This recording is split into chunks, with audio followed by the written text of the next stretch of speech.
So centres of excellence, mentoring, monitoring ఇదంతా ఎట్టు చేయాలని. మీరు అన్నట్టు మొన్న ఒక కంపెనీని కలిసారు, త్వరలో అది కూడా అనౌన్స్ చేస్తాం. They are into the defence sector. So వాళ్ళు వచ్చి ప్రెజెంట్ చేస్తున్నారు. సో ఫస్ట్ స్లైడ్ XLR 8 అని ఒకటి మనం స్టార్ట్ చేసాం తిరుపతిలో. గౌరవ ముఖ్యమంత్రి గారు థర్డ్ టర్మ్లో accelerator. They were accelerated in Tirupati and they are now ప్రపంచంలోనే టాప్ 3లో ఉన్నారు ఆ సెక్టర్లో. సో వాళ్ళు కూడా ఇప్పుడు వస్తున్నారు. వాళ్ళతో మొన్న ఫస్ట్ రౌండ్ డిస్కషన్. అంటే ఆ రోజు గౌరవ ముఖ్యమంత్రి ఒక ఆలోచన పెడితే ఆ యాక్సలరేషన్ ఏ స్థాయికి వెళ్ళారంటే వాళ్ళు ఇప్పుడు almost 250 crore revenue company. So అలాంటి కంపెనీలు కూడా వస్తున్నాయి. సో వీఆర్ ఆల్ ఆ నర్చరింగ్ ఎకో సిస్టమ్ అనేది చాలా చాలా అవసరం. వీఆర్ రీబిల్డింగ్ ఆల్ దట్ వచ్చేస్తాం. Last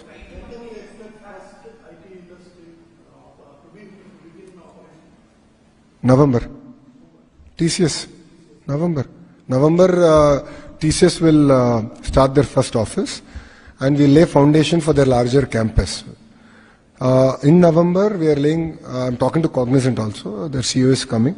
We're hoping to lay foundation for even Cogsy campus in November, and December Cognizant is going to start their office. So we are closely following it up. Literally, I mean, I am working on a very tight schedule. 90 days is the maximum I'm working. See, yesterday also if you notice, our understanding with Google was in 12 months we should make the announcement. We took 1 month more. And I apologized to Google. I said, boss, we took 13 months. This is not correct. Next time, whatever timelines we agreed upon, we have to do. But, the amount of hard work that has gone in it. It had follow-up visits. It required a certain amount of changes in regulation at the federal level, certain amount of things to be done at the state level. It required a lot of follow-up. So we did it very systematically over the last 12 months and got this project now landing into Visakhapatnam. Okay, so we're all got avakasam ba. Yes. Yes. No, నిన్న మీరు చూస్తుంటే నేను అది నా స్టేట్మెంట్లో కూడా చెప్పా Google ఓపెనింగ్లో. నేను ఏమన్నానంటే Google లాంటి సంస్థలు మాతో కోఆర్డినేట్ చేయాలి. ఇప్పుడు యాప్షీ ఉంది, మాకు బాడీ ఉంది. హైయర్ ఎడ్యుకేషన్కి కరికులం అంతా యాప్షీ గైడెన్స్ ఇస్తుంది. వాళ్ళు కూడా నేను చెప్పా, they will work with Google, they will work with TCS, Cogsy. And AI అనేది అనివార్యం boss. Either you embrace or you are going to get replaced. రెండు జరుగుతాయి దీంట్లో. మనం ఎంబ్రేస్ చేద్దాం. ఏఐని ఎట్లా వాడాలి, ఏఐ వల్ల how do you make our cells more efficient. And ఇది కేవలం ఒక ఐటీ సెక్టర్కే కాదు, ఈవెన్ MSMEస్కి. మేము మన రతన్ టాటా ఇన్నోవేషన్ హబ్లో MSMEస్కి కూడా యూజ్ ఆఫ్ ఏఐ వల్ల how can they improve the turnover. I'm working with organisations like TIE. వాళ్ళకి ఏం చెప్తున్నా అంటే, ఓకే 10 కోట్లు ఉంది టర్న్ ఓవర్, అది 100 కోట్లు ఎట్ట చేయాలి, 5 లక్షలు ఉంది 50 లక్షలు ఎట్ట చేయాలి. సో ప్రోడక్ట్ పర్ఫెక్షన్ ఎట్ట తీసుకురావాలి, గ్లోబల్ మార్కెట్లోకి ఎట్ట ఇంటిగ్రేట్ చేయాలి. So all this we are now working. అప్పుడు ఒక వైబ్రెంట్ ఎకోసిస్టమ్ అనేది ఏర్పడుతుంది. సరిపోతుంది.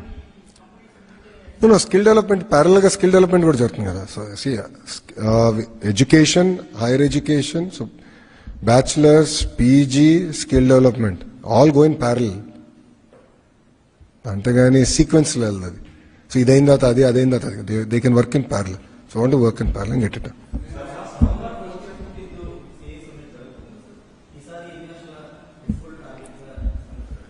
మేము MOUలు చేయం స్వామి. Want focus on execution.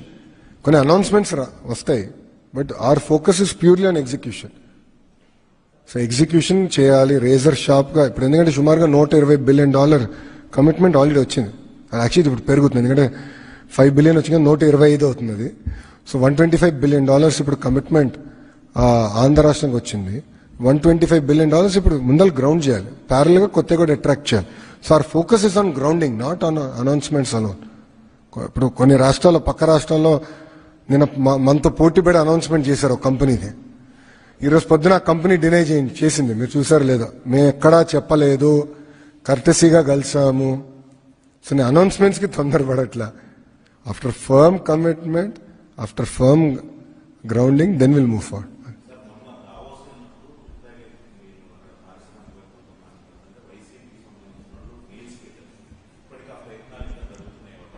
అంటే ఇప్పుడు ఎవరు నమ్మరు. సింగపూర్కి వెళ్తే సింగపూర్ ప్రభుత్వానికి మెయిల్స్ పెడతారు. నేను ఇప్పుడు ఆస్ట్రేలియాకి వెళ్తున్నా 18th నుంచి 25th on the invitation of the Australian government I'm going. అది వాళ్ళు అక్కడ కూడా మెయిల్స్ పెడతారు, లేదంటే నేను గూగుల్ వాళ్ళు కూడా ట్వీట్లు పెట్టారు నేను, మీరు చూస్తే కొంతమంది వైకాపా వాళ్ళు ఇట్లనే చేస్తారు.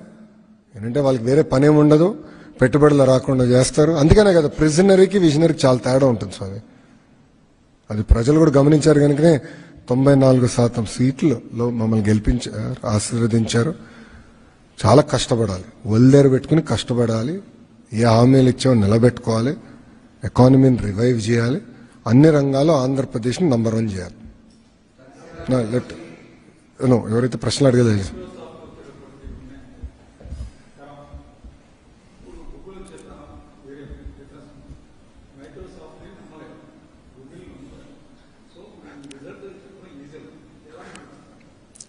Execution execution execution.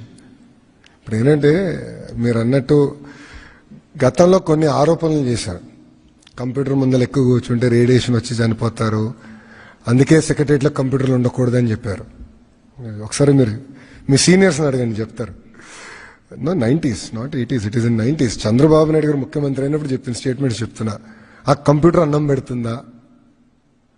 ఎయిర్పోర్ట్కి 5,000 ఎకరాలు ఇస్తే అది ఉద్యోగాలు క్రియేట్ చేస్తుందా? But look at it today boss, look at what Hyderabad is today. ఆ రోజు ఇత్తనాలు ఎవరు వేశారు? ఫౌండేషన్ ఎవరు చేశారు? అప్పుడు కాంపిటీషన్ వేరే రకంగా ఉండే, అసలు భారతదేశం వైపు ఎవరు చూడట్లా. India was not in anyone's radar. అలాంటిది ముఖ్యమంత్రి గారు వెళ్ళి స్వయంగా బిల్ గేట్స్ గారిని ఒక్క ప్రెజెంటేషన్తో కన్విన్స్ చేసి తీసుకొచ్చారు. That he's changed India. Same efforts we are doing all over again. It's nothing but creating history all over again. ఈసారి స్కేల్ పెద్దది, సెక్టర్స్ డిఫరెంట్. అని ఇప్పుడు కూడా కొంతమంది క్రిటిక్స్ ఉంటారు, బట్ క్రిటిక్స్ని వాళ్ళు క్రిటిక్సే జీవితాంతం క్రిటిక్స్గానే ఉంటారని చూపించే బాధ్యత నాది. ఇప్పుడు పవర్ ప్రైసెస్ గురించి మా పైన అనేక మంది ఆరోపణలు చేశారు. తగ్గిస్తారా, ఇది సాధ్యమా అని. 13 పైసలు తగ్గించలేదండి. మీకు నవంబర్ నుంచి, అక్టోబర్ బిల్ నవంబర్లో వస్తుంది, మీరే చూస్తారు కదా. 13 పైసే బాస్. నేను ట్రూలీ బిలీవ్ ఇంకా తగ్గాలి పవర్ ప్రైసెస్. లో కాస్ట్ ఆఫ్ ఎనర్జీ ఉంటే that is a strategic advantage. కంపెనీలు తీసుకొచ్చి ఆంధ్ర రాష్ట్రంగా ఎందుకు రావాలని అడుగుతారు జనరల్గా అందరు. First question, speed of doing business, amazing youth, talented youth మా దగ్గర ఉన్నారు, ట్రాక్ రికార్డ్ ఉన్న ముఖ్యమంత్రి గారు మా దగ్గర ఉన్నారు. ఇట్లా చెప్తాం, ఇట్లా ఒక 3-4 చెప్తాను నేను. నాకు లో కాస్ట్ ఆఫ్ ఎనర్జీ వస్తే అదొక సెల్లింగ్ పాయింట్ అవుతుంది. Because energy is important. Data centres అవ్వచ్చు, నాన్ డేటా సెంటర్స్ కూడా అవ్వచ్చు. Energy is important component. మీరు యూరోప్ ఈరోజు ఈ స్థాయికి వచ్చిందంటే one of the major reason is low cost energy. So current ఛార్జీలు తగ్గించాలి, రాష్ట్రం ఎఫిషియెంట్ అవ్వాలి. ట్రాన్స్మిషన్లో ఎందుకు ఇంత ఇన్ఎఫిషియన్సీ ఉంటుంది, జనరేషన్లో ఇంత ఇన్ఎఫిషియన్సీస్ ఎందుకు ఉండాలి, దీనిపై మేము డిస్కస్ చేస్తాం. మా మంత్రివర్గంలో మా ఎవరికి ఈగోలు లేవు బాస్. మీరు చూసారు లేదు, మేము అందరం క్యాబినెట్ మీటింగ్ ముందర మేము అందరం బ్రేక్ఫాస్ట్ ఇదే రూమ్లో బ్రేక్ఫాస్ట్ చేస్తాం, అందరం కూర్చుంటాం, మాట్లాడుకుంటాం, ఓపెన్గా డిస్కస్ చేస్తాం. నాకేమైనా డౌట్ ఉంటే రెవెన్యూ మంత్రి గారిని అడుగుతా, ఎనర్జీ మంత్రి గారికి ఏమైనా డౌట్ ఉంటే నాకు ఫోన్ చేస్తారు. అట్లా మేము అందరూ కొలాబరేటివ్గా పనిచేస్తున్నాం. ఇదేదో నా డొమైన్ మీరెవరు అడిగేదానికి ఆ ఫీలింగ్ మాలో ఎవరిలో లేదు. అందరం ప్రొయాక్టివ్గా చాలా స్పీడ్గా ఇదెట్లా అదెట్లా ఇదెట్లా చేద్దాం. ఇప్పుడు డేటా సెంటర్ నిన్న సిఫీది ఫౌండేషన్ ఇస్తారు 500 megawatts, ఇది 1 gigawatt. ఇంకా పైప్ లైన్లో ఈ దెబ్బకి చాలా వస్తున్నాయి. మేము విజన్ పెట్టుకుంది 6 gigawatts చేద్దాం. విశాఖపట్నం 6 gigawatts. 6 gigawatts అంటే I have to now work on my power, I have to work on water, I have to work on roads, I have to work on social infrastructure, అంటే hotels, convention centres ఇవన్నీ చేయాలి. అందుకే Visakhapatnam economic corridor అండి. నేను చెప్పకూడదు అవన్నీ, official announcements అండి. Okay,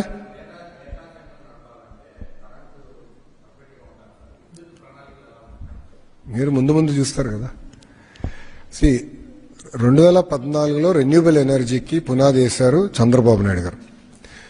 దానివల్ల ఏమైందంటే పెద్ద ఎత్తున రెన్యూబుల్ ఎనర్జీలు పెట్టుబడి వచ్చింది.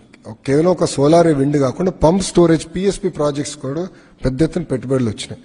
పిఎస్పి ప్రాజెక్ట్స్ ఏంటంటే ఒక వాటర్ బ్యాటరీ లాగా పనిచేస్తుంది.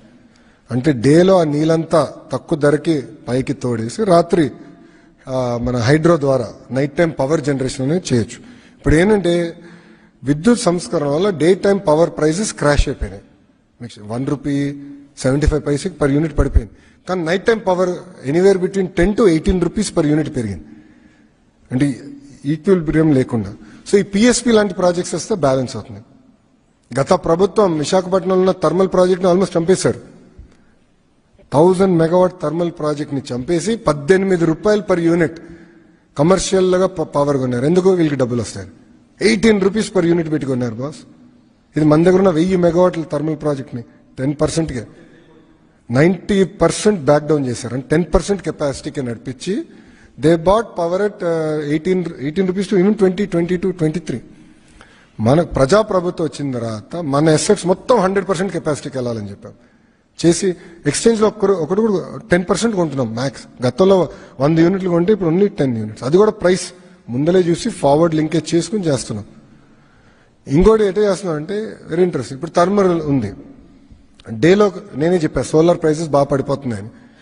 డేలో we're asking thermal plants to step down because అది 4.5 రూపీస్, 5 రూపీస్, 5.2 మధ్యలో ఉంటుంది. We're asking to step down.